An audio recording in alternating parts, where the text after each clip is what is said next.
ಗುಂಡ್ಲುಪೇಟೆ ಪಟ್ಟಣದಲ್ಲಿ ಬಾಡಿಗೆ ಕಟ್ಟಡಗಳಲ್ಲಿ ಕಾರ್ಯನಿರ್ವಹಿಸುತ್ತಿದ್ದ 5 ಅಂಗನವಾಡಿ ಕೇಂದ್ರಗಳಿಗೆ ಸ್ವಂತ ಕಟ್ಟಡ ನಿರ್ಮಿಸಲು ಕ್ರಮ ಕೈಗೊಳ್ಳಲಾಗಿದೆ ಎಂದು ಶಾಸಕರಾದ ಎಚ್ಎಂ ಗಣೇಶ್ ಪ್ರಸಾದ್ ತಿಳಿಸಿದ್ದಾರೆ.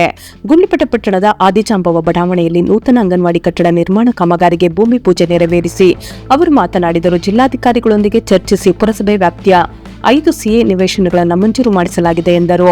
ಶಿಶು ಅಭಿವೃದ್ಧಿ ಯೋಜನೆ ಇಲಾಖೆಯಿಂದ ತಲಾ 20 ಲಕ್ಷ ವೆಚ್ಚದಲ್ಲಿ ಆಧುನಿಕ ಮಾದರಿಯ ಕಟ್ಟಡಗಳನ್ನು ನಿರ್ಮಿಸಲಾಗುವುದು.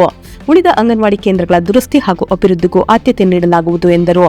ಶಿಶು ಅಭಿವೃದ್ಧಿ ಯೋಜನಾಧಿಕಾರಿ ಹೇಮಾವತಿ ಮಾತನಾಡಿ, ತಾಲೂಕಿನಲ್ಲಿ ಶಿಥಿಲಗೊಂಡಿದ್ದ ಹಾಗೂ ಅರ್ಧಕ್ಕೆ ನಿಂತಿದ್ದ ಅಂಗನವಾಡಿ ಕಟ್ಟಡಗಳಿಗೆ ಶಾಸಕರು ಅನುದಾನ ಒದಗಿಸಿ ಕಾಮಗಾರಿ ಪೂರ್ಣಗೊಳಿಸಲು ನೆರವಾಗಿದ್ದಾರೆ. ಕಳೆದ ವರ್ಷ 7 ಹೊಸ ಅಂಗನವಾಡಿ ಕೇಂದ್ರಗಳು ಆರಂಭವಾಗಿದ್ದು, ಈ ವರ್ಷ 5 ಕೇಂದ್ರಗಳ ಕಾಮಗಾರಿ ನಡೆಯುತ್ತಿದೆ. ಗ್ರಾಮೀಣ ಭಾಗದ ಜನ್ಮನ್ ಅಂಗನವಾಡಿ ಕೇಂದ್ರಗಳಿಗೂ ಅನುದಾನ ನೀಡಲಾಗಿದೆ ಎಂದರು. ಕಾರ್ಯಕ್ರಮದಲ್ಲಿ ಪುರಸಭಾ ಮಾಜಿ ಉಪಾಧ್ಯಕ್ಷ ರಂಗಸ್ವಾಮಿ, ಮುಖಂಡರು, ಟೌನ್ ಪಿಸಿಸಿ ಬ್ಯಾಂಕ್ ಸದಸ್ಯ ಹೊಸೂರು ಶಿವಣ್ಣ, ಅಂಗನವಾಡಿ ಕಾರ್ಯಕರ್ತರು ಹಾಗೂ ಸಿಬ್ಬಂದಿ ಉಪಸ್ಥಿತರಿದ್ದರು. ಕರ್ನಾಟಕ ಜನಪರ ವೇದಿಕೆ ಜಿಲ್ಲಾಧ್ಯಕ್ಷ ಜಕ್ಕವುಲ್ಲಾ ಅವರ ಅಧ್ಯಕ್ಷತೆಯಲ್ಲಿ ಹಾಗೂ ಜಿಲ್ಲಾ ಕಾರ್ಯಾಧ್ಯಕ್ಷ ಆರ್ಪಿ ನಂಜುಂಡಸ್ವಾಮಿ ಅವರ ನೇತೃತ್ವದಲ್ಲಿ ನಡೆದ ಸಭೆಯಲ್ಲಿ ಗುಂಡ್ಲುಪೇಟೆ ತಾಲೂಕು ಘಟಕಕ್ಕೆ ನೂತನ ಪದಾಧಿಕಾರಿಗಳನ್ನು ಆಯ್ಕೆ ಮಾಡಲಾಯಿತು. ಸಭೆಯಲ್ಲಿ ಕನ್ನೆಗಾಲ ನಾಗಸ್ವಾಮಿ ಅವರನ್ನ ಗುಂಡ್ಲುಪೇಟೆ ತಾಲೂಕು ಅಧ್ಯಕ್ಷರಾಗಿ ಹಾಗೂ ನಾಗಮಲ್ಲು ಭೀಮನ್ಬಿಡು ಅವರನ್ನು ತಾಲೂಕು ಕಾರ್ಯಾಧ್ಯಕ್ಷರಾಗಿ ನೇಮಕ ಮಾಡಲಾಯಿತು. ಈ ಸಂದರ್ಭದಲ್ಲಿ ನೂತನ ಪದಾಧಿಕಾರಿಗಳಿಗೆ ಅಭಿನಂದನೆ ಸಲ್ಲಿಸಿದ ಜಿಲ್ಲಾ ಮುಖಂಡರು ಸಂಘಟನೆಯನ್ನ ತಾಲೂಕಿನಲ್ಲಿ ಇನ್ನಷ್ಟು ಬಲಪಡಿಸುವುದರೊಂದಿಗೆ ಜನಪರ ಸೇವಾ ಚಟುವಟಿಕೆಗಳನ್ನು ಪರಿಣಾಮಕಾರಿಯಾಗಿ ನಡೆಸುವಂತೆ ಕರೆ ನೀಡಿದರು.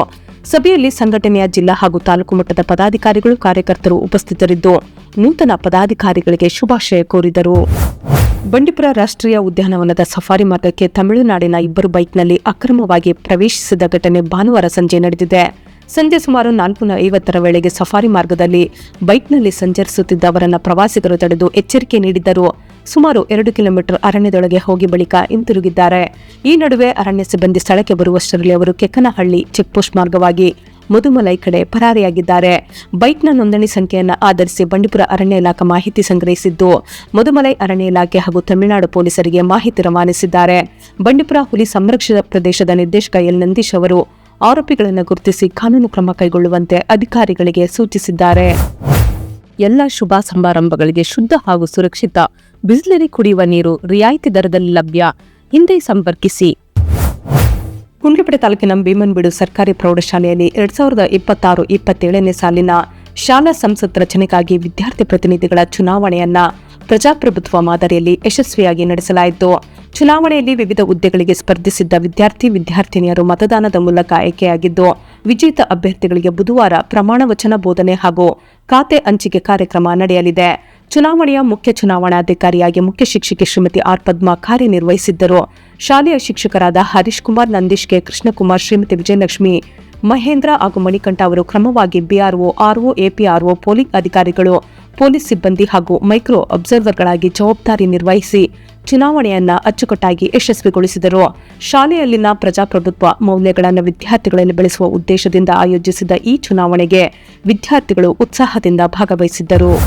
ಗುಂಡ್ಲುಪೇಟೆ ವಿಧಾನಸಭಾ ಕ್ಷೇತ್ರದ ಕೂತನೂರು ಗ್ರಾಮದಲ್ಲಿ ಗೃಹಲಕ್ಷ್ಮಿ ಯೋಜನೆಯ 3ನೇ ವರ್ಷದ ಸಂಭ್ರಮಾಚರಣೆ ಕಾರ್ಯಕ್ರಮವನ್ನು ತಾಲೂಕು ಆಡಳಿತ, ತಾಲೂಕು ಪಂಚಾಯತ್, ಮಹಿಳಾ ಮತ್ತು ಮಕ್ಕಳ ಅಭಿವೃದ್ಧಿ ಇಲಾಖೆ, ತಾಲೂಕು ಗ್ಯಾರಂಟಿ ಯೋಜನೆಗಳ ಅನುಷ್ಠಾನ ಸಮಿತಿ ಹಾಗೂ ಶಿಶು ಅಭಿವೃದ್ಧಿ ಯೋಜನಾ ಇಲಾಖೆ ವತಿಯಿಂದ ಆಯೋಜಿಸಲಾಯಿತು. ಕಾರ್ಯಕ್ರಮವನ್ನು ಶಾಸಕರಾದ ಎಚ್ಎಂ ಗಣೇಶ್ ಪ್ರಸಾದ್ ಉದ್ಘಾಟಿಸಿ ಮಾತನಾಡಿ, ಗೃಹಲಕ್ಷ್ಮಿ ಯೋಜನೆಯು ಮಹಿಳೆಯರ ಆರ್ಥಿಕ ಸಬಲೀಕರಣಕ್ಕೆ ಮಹತ್ವದ ಕೊಡುಗೆ ನೀಡಿದ್ದು ಅನೇಕ ಕುಟುಂಬಗಳ ಬದುಕಿನಲ್ಲಿ ಬದಲಾವಣೆ ತಂದಿದೆ ಎಂದು ಹೇಳಿದರು. ಈ ಸಂದರ್ಭದಲ್ಲಿ ಗೃಹಲಕ್ಷ್ಮಿ ಯೋಜನೆಯ ಹಣದಿಂದ ಹೊಲಿಗೆ ಯಂತ್ರ ಖರೀದಿಸಿ ಸ್ವಯಂ ಉದ್ಯೋಗ ಆರಂಭಿಸಿದವರು, ಹಸು ಖರೀದಿಸಿ ಜೀವನೋಪಾಯ ಕಂಡವರು, ಔಷಧ ಖರೀದಿಸಿ ಆರೋಗ್ಯ ಸುಧಾರಿಸಿಕೊಂಡವರು ಹಾಗೂ ಯೋಜನೆಯ ನೆರವಿನಿಂದ ಬದುಕು ಕಟ್ಟಿಕೊಂಡ ಫಲಾನುಭವಿಗಳನ್ನು ಸನ್ಮಾನಿಸಲಾಯಿತು. ಕಾರ್ಯಕ್ರಮದಲ್ಲಿ ಜಿಲ್ಲಾ ಗ್ಯಾರಂಟಿ ಯೋಜನೆಗಳ ಅಧ್ಯಕ್ಷ ಚಂದ್ರು, ತಾಲೂಕು ಗ್ಯಾರಂಟಿ ಯೋಜನೆಗಳ ಅಧ್ಯಕ್ಷ ಉಮಾಪತಿ, ಗ್ರಾಮದ ಮುಖಂಡರು, ಯಜಮಾನರು, ಮಹಿಳೆಯರು ಹಾಗೂ ಗ್ಯಾರಂಟಿ ಯೋಜನೆಗಳ ಸಮಿತಿಯ ಸದಸ್ಯರು ಉಪಸ್ಥಿತರಿದ್ದರು. ಬದುಕಿದ್ದ ವೃದ್ಧೆಯೊಬ್ಬರನ್ನ ಆಧಾರ್ ದಾಖಲೆಯಲ್ಲಿ ಮೃತ ಎಂದು ತಪ್ಪಾಗಿ ನಮೂದಿಸಿರುವುದರಿಂದ ಸರ್ಕಾರದ ಸೌಲಭ್ಯಗಳೇ ಸಿಗದೆ ಪರದಾಡುತ್ತಿರುವ ಘಟನೆ ತಾಲೂಕಿನ ಕಮರಹಳ್ಳಿ ಗ್ರಾಮದಲ್ಲಿ ನಡೆದಿದೆ. ಕಮರಹಳ್ಳಿಯ ನಿವಾಸಿ ಶಿವಮ್ಮ ಎಂಬ ವೃದ್ಧೆಯ ಆಧಾರ್ ಕಾರ್ಡ್ನಲ್ಲಿ ಆಕಸ್ಮಿಕವಾಗಿ ಮೃತ ಎಂದು ದಾಖಲಾಗಿದೆ. ಇದರಿಂದಾಗಿ ಕಳೆದ ಹಲವು ತಿಂಗಳಿನಿಂದ ಅವರಿಗೆ ಪಡಿತರ ಅಕ್ಕಿ ಹಾಗೂ ವೃದ್ಧಾಪ್ಯ ವೇತನ ಸೇರಿದಂತೆ ಯಾವುದೇ ಸರ್ಕಾರಿ ಯೋಜನೆಗಳ ಪ್ರಯೋಜನ ಸಿಗುತ್ತಿಲ್ಲ. ದೋಷ ಸರಿಪಡಿಸಿಕೊಳ್ಳಲು ಸರ್ಕಾರಿ ಕಚೇರಿಗಳಿಗೆ ಅಲೆದಾಡಿದರೂ ಸ್ಪಂದನೆ ಸಿಕ್ಕಿಲ್ಲ ಎಂದು ವೃದ್ಧೆ ಅಳಲು ತೋಡಿಕೊಂಡಿದ್ದಾರೆ. ವೃದ್ಧೆಯ ಸಮಸ್ಯೆ ಅರಿತ ಸಾಮಾಜಿಕ ನಾಯಕತ್ವ ಕರ್ನಾಟಕ ರಾಜ್ಯ ರೈತ ಸಂಘ, ಹಸಿರು ಸೇನೆ ಪದಾಧಿಕಾರಿಗಳು ವೃದ್ಧೆಯನ್ನ ಕರೆದುಕೊಂಡು ತಾಲೂಕು ಕಚೇರಿಗೆ ತೆರಳಿ ಅಧಿಕಾರಿಗಳನ್ನ ಭೇಟಿ ಮಾಡಿದರು. ಈ ವೇಳೆ ತಾಲೂಕು ಆಡಳಿತದ ನಿರ್ಲಕ್ಷ್ಯದ ವಿರುದ್ಧ ಆಕ್ರೋಶ ವ್ಯಕ್ತಪಡಿಸಿ ಕೂಡಲೇ ಆಧಾರ್ನಲ್ಲಿನ ತಪ್ಪನ್ನು ಸರಿಪಡಿಸಿ ಬಾಕಿ ಇರುವ ಪಡಿತರ ಮತ್ತು ಮಾಸಾಶನವನ್ನ ಮಂಜೂರು ಮಾಡಬೇಕು ಎಂದು ಆಗ್ರಹಿಸಿದರು.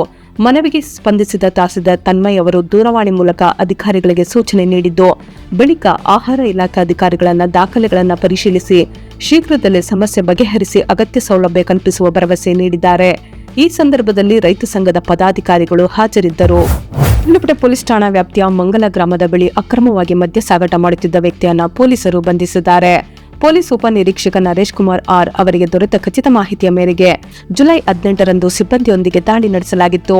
ಈ ವೇಳೆ KA 10 EB 7368 ಸಂಖ್ಯೆಯ CT 100 ಬೈಕ್ನಲ್ಲಿ ಮದ್ಯದ ಪೌಚ್ಗಳನ್ನು ಸಾಗಿಸುತ್ತಿದ್ದ ಮಂಗಲ ಗ್ರಾಮದ ಸಿದ್ಲಿಂಗದೇವರು ಅವರನ್ನು ಬಂಧಿಸಲಾಗಿದೆ.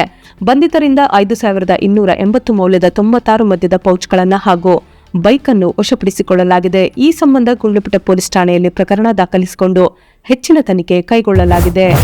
ಪಟ್ಟಣದ ಗುರುಭವನದಲ್ಲಿ ಭಾರತ ರಾಷ್ಟ್ರೀಯ ವಿದ್ಯಾರ್ಥಿ ಒಕ್ಕೂಟದ ವತಿಯಿಂದ ಆಯೋಜಿಸಲಾಗಿದ್ದ ಪ್ರತಿಭಾ ಪುರಸ್ಕಾರ ಕಾರ್ಯಕ್ರಮದಲ್ಲಿ SSLC ಹಾಗೂ PUC ಪರೀಕ್ಷೆಗಳಲ್ಲಿ ಅತ್ಯಧಿಕ ಅಂಕ ಗಳಿಸಿದ ಪ್ರತಿಭಾವಂತ ವಿದ್ಯಾರ್ಥಿಗಳನ್ನು ಪುರಸ್ಕರಿಸಿ ಸನ್ಮಾನಿಸಲಾಯಿತು. ಕಾರ್ಯಕ್ರಮವನ್ನು ಶಾಸಕರಾದ HM ಗಣೇಶ್ ಪ್ರಸಾದ್ ಉದ್ಘಾಟಿಸಿ ವಿದ್ಯಾರ್ಥಿಗಳನ್ನು ಅಭಿನಂದಿಸಿದರು. ಶೈಕ್ಷಣಿಕ ಸಾಧನೆಗೆ ಗುರುತಿನ ರೂಪವಾಗಿ ಪ್ರತಿಭಾವಂತ ವಿದ್ಯಾರ್ಥಿಗಳನ್ನು ಗೌರವಿಸುವುದು ಇತರ ವಿದ್ಯಾರ್ಥಿಗಳಿಗೆ ಪ್ರೇರಣೆಯಾಗಲಿದೆ ಎಂದು ಅವರು ತಿಳಿಸಿದರು. ವಿದ್ಯಾರ್ಥಿಗಳು ನಿರಂತರ ಪರಿಶ್ರಮ, ಶಿಸ್ತು ಮತ್ತು ಆತ್ಮವಿಶ್ವಾಸದೊಂದಿಗೆ ಉನ್ನತ ಗುರಿಗಳನ್ನು ಸಾಧಿಸಬೇಕು ಎಂದು ಕರೆ ನೀಡಿದ ಶಾಸಕರು ಎಲ್ಲ ವಿದ್ಯಾರ್ಥಿಗಳ ಉಜ್ವಲ ಭವಿಷ್ಯಕ್ಕಾಗಿ ಶುಭ ಹಾರೈಸಿದರು.